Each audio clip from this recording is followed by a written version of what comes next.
আটা মাখার সময় সাবধানে, একটি ভুলেই ছারখার হয়ে যেতে পারে আপনার জীবন, সংসারে নেমে আসতে পারে কালো ছায়া। ভারতীয় আহারের সিংহভাগ জায়গা জুড়ে আছে রুটি। সেঁকা রুটি, রুমালি রুটি, নান, তন্দুরি, নানাভাবে রান্না করে খাওয়া হয় রুটি।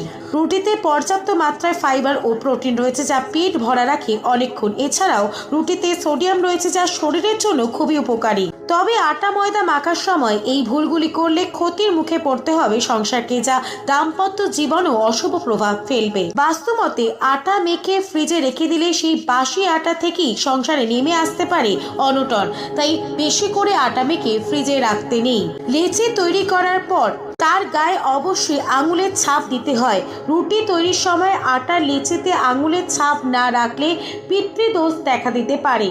এবং আটা মাখার পর বেঁচে থাকা জল তা যেখানে সেখানে না ফেলে দিয়ে গাছের তলায় দিতে হবে। এই নিয়মগুলি আটা মাখার সময় মেনে চললে ক্ষতির